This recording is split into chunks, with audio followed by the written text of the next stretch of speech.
அஸ்ஸலாமு அலைக்கும் வரஹ்மத்துல்லாஹி வபரகாத்துஹு. அன்பாத அனைத்து உறவுகளுக்கும் இனிய இரவு வணக்கம். மீண்டும் தலை தூக்கியது பிரச்சினை. அமெரிக்கா யுஎஸ்எஸ் ஜார்ஜ் வாஷிங்டன் ஏர்கிராஃப்டையும் அரபு நாடுகள் எல்லைக்கு அனுப்ப ஆரம்பித்தது. இன்னும் 4 நாட்களே மிகிதம். அதாவது நாளை தள்ளினா வெறும் 4 நாட்கள். அமெரிக்கா ஈரானுக்கு கொடுத்திருக்கிற காலக்கெடு just 4 days war will return. அதாவது இந்த 4 நாட்களுக்குள்ள அவங்க ஏதாவது ஒரு தீர்மானத்தை எடுக்கலன்ற பட்சத்தில் இந்த 4 நாட்களுக்குள்ள மறுபடியும் யுத்தத்தை எதிர்வரும் 18ஆம் தேதி ஆகஸ்ட் மாதம் 2026 ஆரம்பிக்க போறதா அமெரிக்க அதிபர் டொனால்ட் ட்ரம்ப் உத்தியோகபூர்வமாக தெரிவிச்சிருக்கிறாங்க. அதே போல ஈராக் அத்தாரிட்டி இப்போதைக்கு என்ன தெரிவிச்சிருக்கிறாங்கன்னா, எங்களுடைய டெரிட்டரியில இருந்து, அதாவது எங்களுடைய எல்லைக்குள்ள இருந்து எந்த ஒரு நாட்டுக்கும் எந்த ஒரு ஆயுதப்படையும் தாக்குறதுக்கு நாங்கள் அனுமதிக்க மாட்டோம், அதற்கு எதிரான கடுமையான நடவடிக்கைகளை நாங்கள் எடுப்போம் அப்படின்ற அவங்களுடைய தகவலை வெளியிட்டிருக்கிறாங்க. ஈராக் பிரைம் மினிஸ்டர் இதை உறுதிப்படுத்தி இருக்கிறாரு.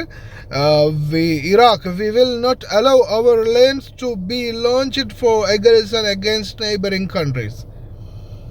அதை தெரிவிச்சிருக்கிறாங்க. இந்த சூழல்ல ஈரான் என்ன சொல்லியிருக்கிறாங்கன்னா, ஈரானுடைய ஒரு காமெடியான கதையை பாருங்க. இன்னொன்று இருக்கு. முதலாவது அவங்க என்ன அவேர்னஸ் பண்ணியிருக்கிறாங்கன்னா, நீங்கள் Iran has threatened to cut undersea internet cables serving Gulf countries if they continue supporting the US military.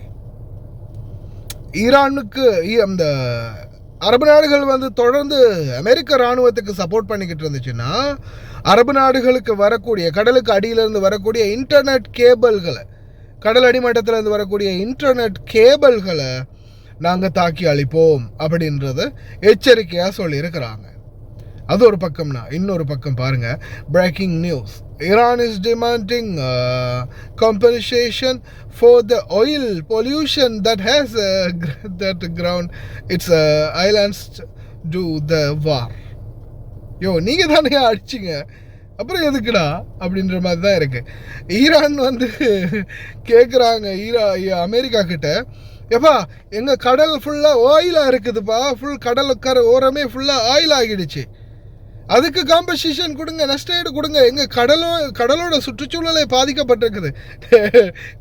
கொஞ்சமாவது நியாயமே நம்மடா, அடித்ததே நீங்கள் தான், கப்பல்களை அடித்து எண்ணெய் கப்பல்களெல்லாம் அடித்து நொறுக்கிறதே நீங்கள் தான், அதனால தான் இப்படி ஆகினது.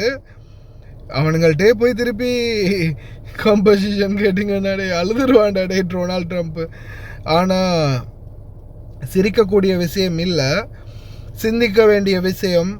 எதிர்வரும் 18ஆம் தேதியுடைய நிலைமை என்ன நடக்க போகுது, 18ஆம் தேதிக்கு பிறகு இவங்க எடுக்கக்கூடிய ஒவ்வொரு முடிவுகளும் எப்படி இருக்கும், இவங்க தாக்குற ஒவ்வொரு தாக்குதல்களுக்கும் ஈரானுடைய எதிர்வினை என்னமாக இருக்க போகுது, அது நம்மளை எந்த அளவில் பாதிக்க போகுது, கடந்த காலங்களை விட இருக்கக்கூடிய நிலைமை இன்னும் எவ்வளவு மோசமாக மாறப்போகுது அப்படின்றது நம்மளுக்கு தெரியாத நிலைமையில் இருக்குது.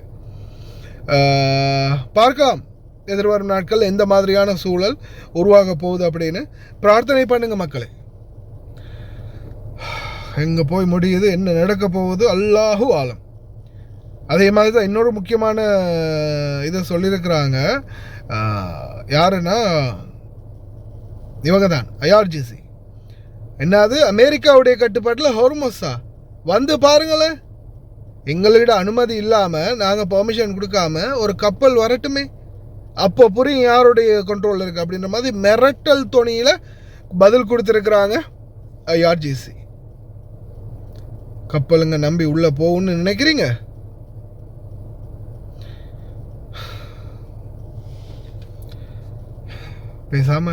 பேசாமல் நம்ம மூட்டை முடிச்ச கடையில் கிளம்பணும், இல்லைன்னா இவனுங்க அடிச்சுக்கிட்டு சாரவங்களையே நம்ம சாயிடுவோம் போல இருக்குது. இதை பார்த்து நெஞ்செல்லாம் பிளாக் ஆகுது இவனுங்களோடவே. இதை ஒவ்வொரு அறிக்கைகளையும் ஒவ்வொரு நடவடிக்கைகளையும் பார்க்கும்போது 18ஆம் தேதிக்குள்ளே என்ன நடக்குதுன்னு பார்ப்போம். நிம்மதியாக தூங்கி எழும்புங்க, நல்லா தூங்குங்க.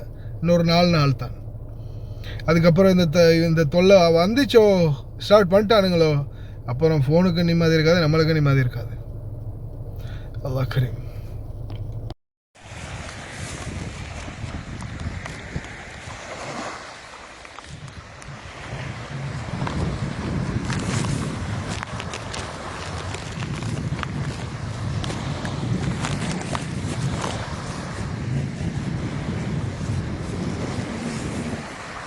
الحرب مع إيران تتحول لهاجس يقلق الاقتصاد الأمريكي من الداخل والخارج، إذ لم يعد الصراع اختبارا للقوة العسكرية الأمريكية فقط، بل تخطى إلى سؤال جوهري حول قدرة واشنطن على تحمل حرب طويلة متعددة الكلفة.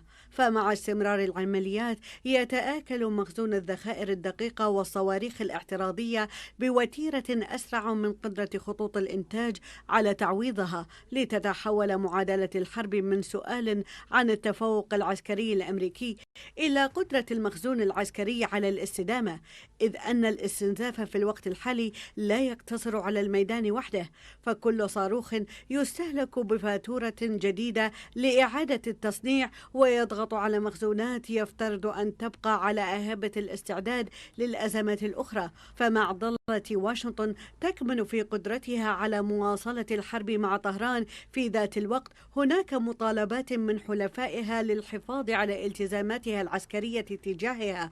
الاقتصاد الأمريكي قاب قوسين أو أدنى، فاتورة الصراع تطول إلى أبعد من الإنفاق المباشر على العمليات العسكرية لتشمل إعادة بناء المخزون وتوسيع الطاقة الإنتاجية وزيادة العقود الدفاعية، فضلا عن الضغوط غير المباشرة على الطاقة والتضخم والموازنة.